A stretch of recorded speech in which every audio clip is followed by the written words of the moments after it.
Good morning, good evening, good afternoon, and welcome back to another video with your average biker. I would say just come along and tag with me on a commute home.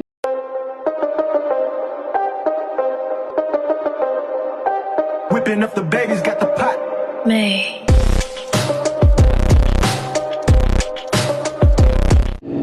Let's just see what the traffic does for us today, because I think it's just after 4 p.m. and it looks bad.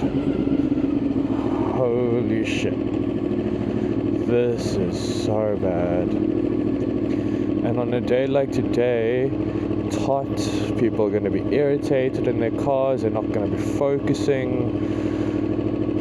Like this car next to me, I feel like he's going to go into the same lane that I am in, even though he's supposed to go into the one on the right. And taxis like that just don't stop. And vans like this. So I go this way and this way. Yeah, this is just absolute chaos in Cape Town today. Compared to this morning's commute, was relatively quick and simple and easy. This is just intense. There's a lot of white cars we see on the road, and what is this car doing? All you can do is sigh and drive on. But it's things like that you have to look out for, and especially being a biker, your awareness levels just have to be a lot higher. But it's also important for you as a biker to ride safe, not put yourself into a position where it can end badly for you.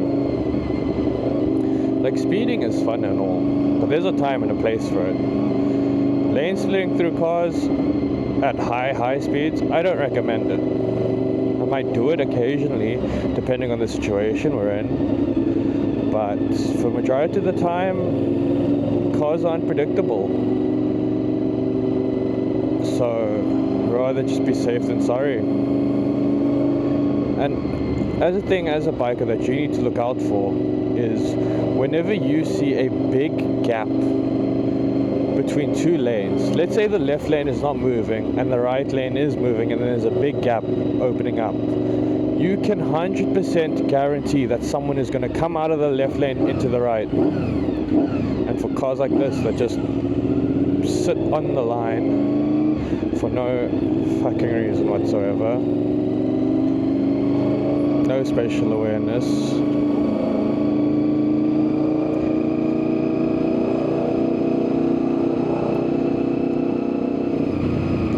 so you need to be careful. Whenever there's a gap in traffic, always assume a car is going to take that gap, and you need to prepare for that. So always one finger, two fingers over the brake lever, ready to pull that brake in. Eyes focused on the car's front tires, like this one's. Yes, his indicator was on, but I looked at his tire. I looked at what their tire was doing and what the car was doing to know that he was going to turn there or change lanes there. And then you get people like this who just can't decide what lane to be in. And it's just a shit show driving through traffic.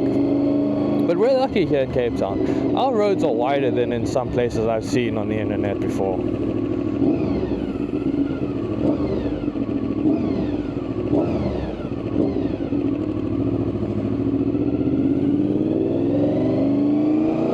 What is this truck doing now? Oh my lord. Do people not know what lane they want to be in before they do anything? Forethinking when people drive. Okay, so we've made it through that portion of the traffic. Now we're going to meet this section of traffic. That goes on for almost 30 kilometers. All the way through till past Cape Gate, past Brackenfell.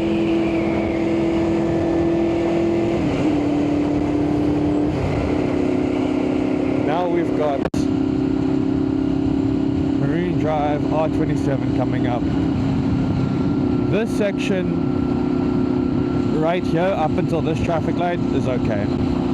After this there can be a little bit of traffic, but it's mainly just because people are driving way too slowly. Speed limit on this road is 80. You'll get people doing 40, 50, 60. That was weird. I think my glove just... okay. I think that was just my glove. I accidentally closed the throttle. No, that's...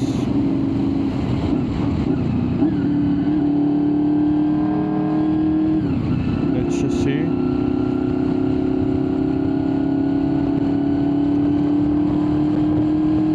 Yeah. When it makes loud pops and bangs like that, that tells me it's misfiring. But okay, let's just see. Maybe it's just too hot today for the bike. Don't... where's your indicator? Like, where's your indicator? Like,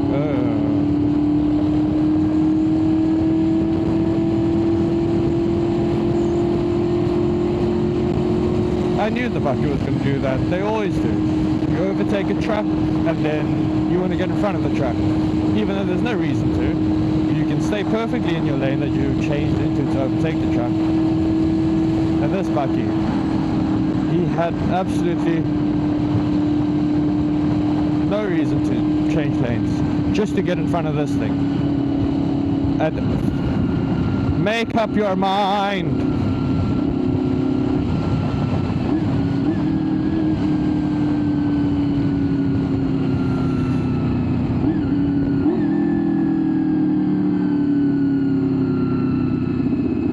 Now we're getting to this part. This is just due to traffic lights being so slowly in front, causes traffic up here. But again, it's another situation where you got to watch out for the cars taking the gaps, changing lanes because they are impatient. Some cars will move out the way for you, make space. Other cars will just be a nuisance and not let you through.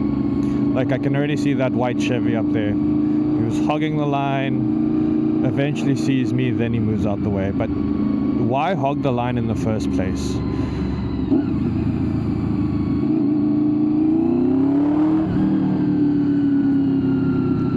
I wish I had a louder bike so I could just hurt their ears when I drive past the open window.